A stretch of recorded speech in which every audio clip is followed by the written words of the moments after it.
wanted to bring in Lisa Randolph. Lisa Randolph is author of a children's book, The Wildlife Divas Adventure Team. Lisa is an avid rock fossil hunter, a 25-year Fortune 500 company retiree. Later, she served as a program coordinator and mentor for a nonprofit organization for at-risk girls and a young reader's author. Currently, she's a part of Georgetown University's Creator Institute. She introduced us to the Wildlife Divas Adventures Team, which is a global educational STEAM-based children's book. Representation matters.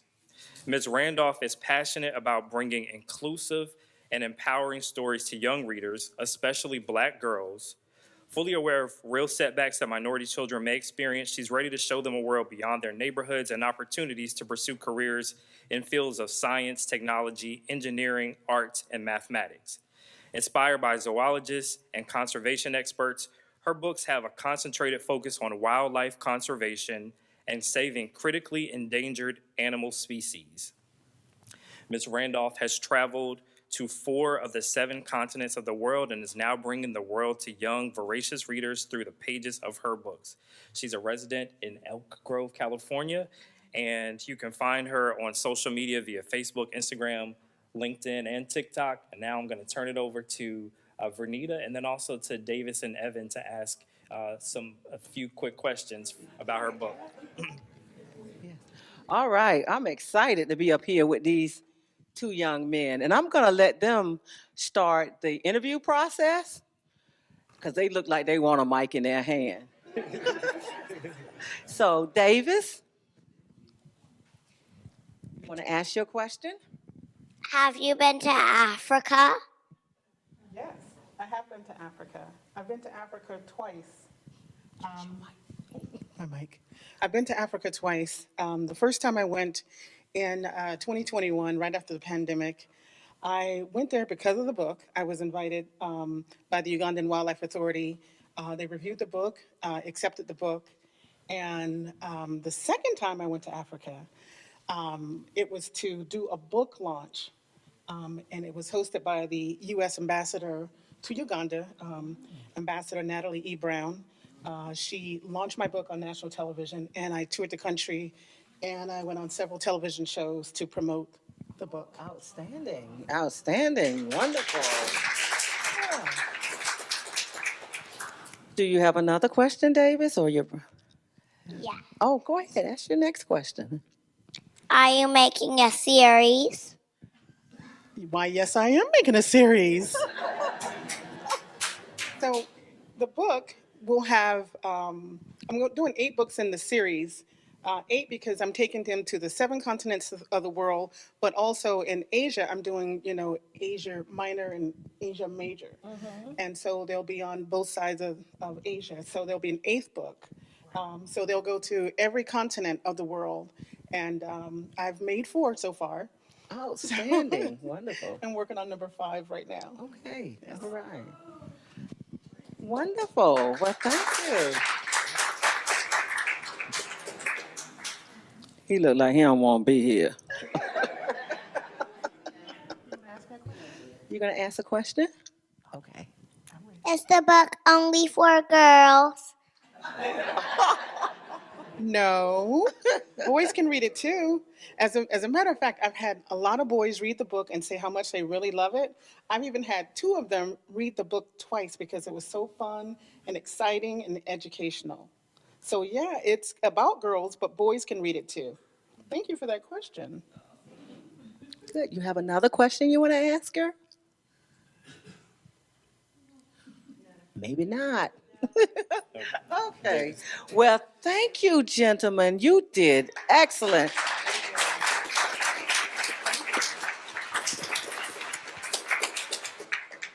Y'all made me look bad. Okay. Give them guys a round of applause as they leave the stage.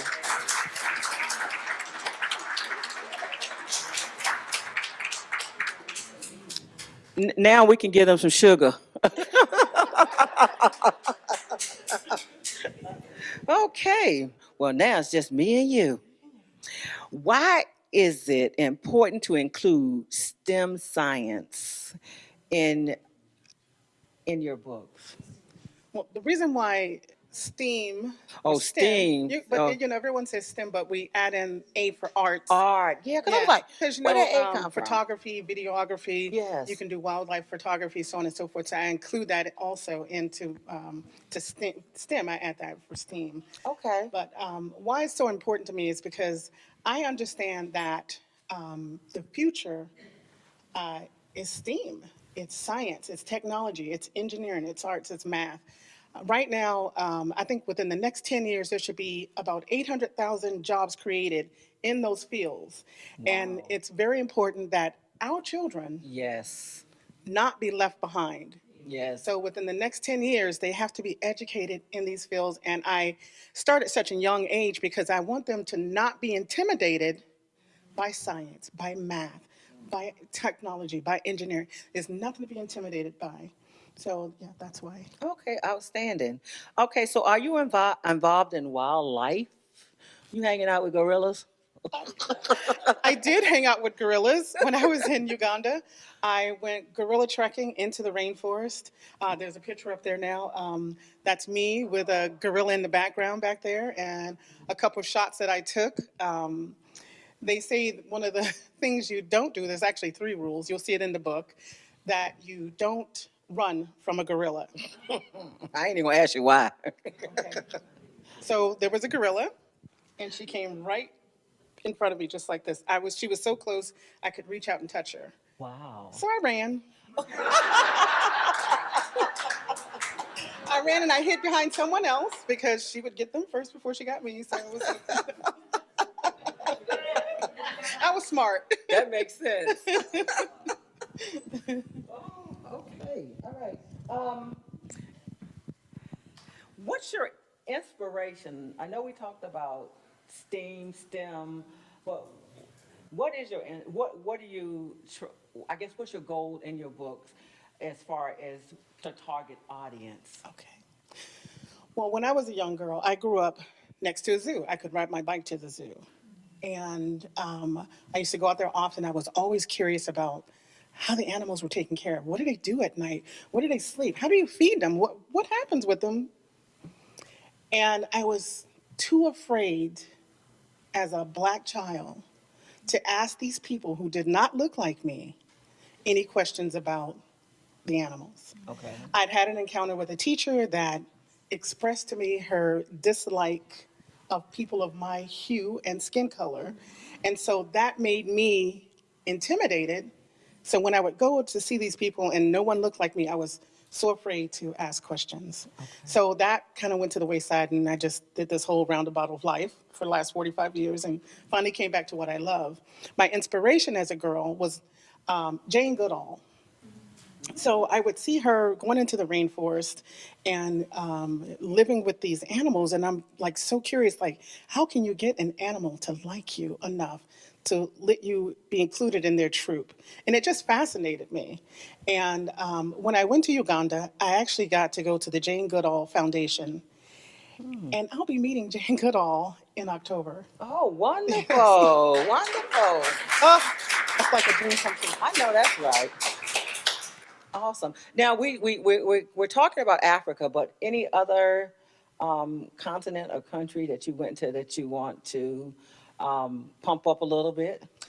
Well, I'm currently working on my next book. Well, actually, I'm working on 2, but right now I'm primarily focused on going to Australia. And Australia, because the indigenous people, like the Native Americans, like Black people in America, have been mistreated.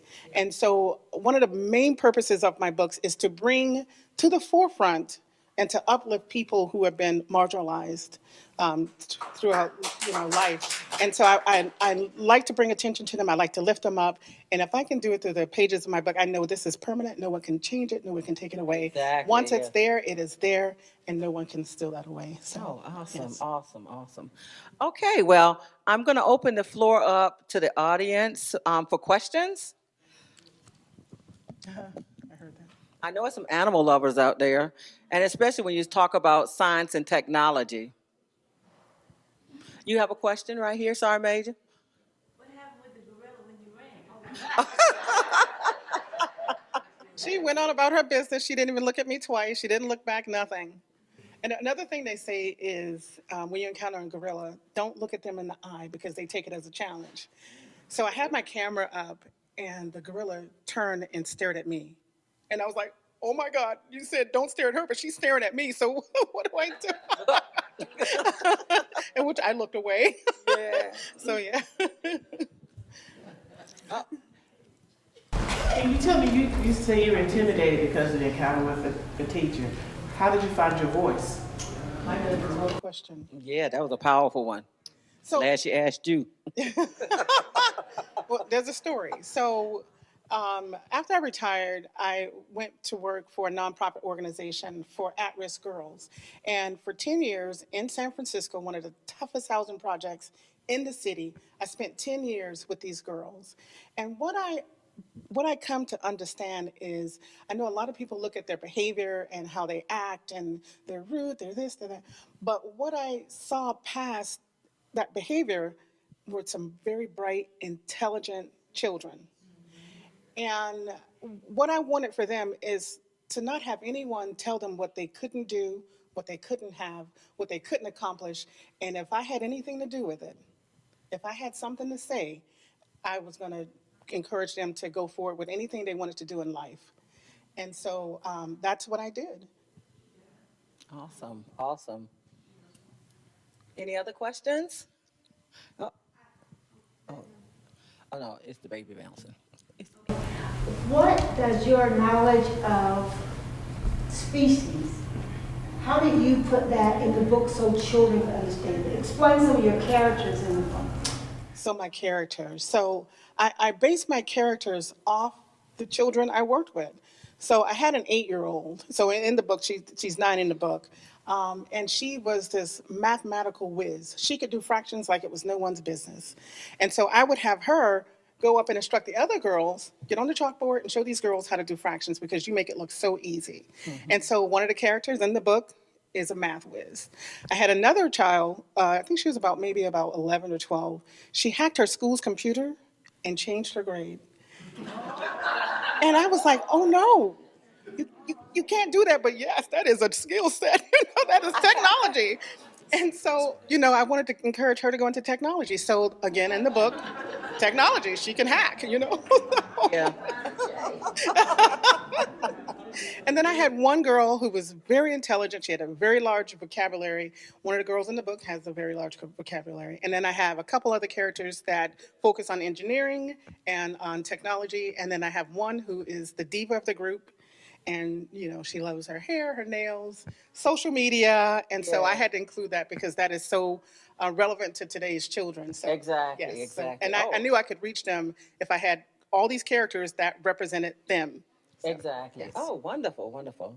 We have a question over here.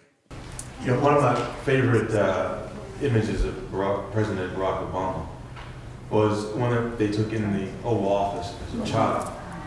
And the child's question was, does your hair feel like mine? And so the picture is of him, the president, bending over so that this child can feel his hair. And, for me, that underlines this idea that possibility often is tied to seeing people that look like me. Yes. So I wonder what space you're leaving in your books for people who maybe have disability, have body types that are not the average, or whatever. Because I think in the STEM world that can get overlooked because we focus so much on the doing of the science, not necessarily the feelings that we have while we're trying to do it, trying to get support. So what I do in each book, in each country I write about, I include a child from that country. Well, Oh. I didn't do it in this book, but I included characters from the country, but not children specific. So in the next books, like when I go to India, there's going to be a girl that I met in person and her family, and I include those children in the book as well. So I can write in, into the series someone with a disability or someone that doesn't look like everyone else, that sort of thing. So that is something I can think about adding into the book. Yeah. All right. Good question. Good question. Well, thank you. You're welcome. It was a joy up here with you.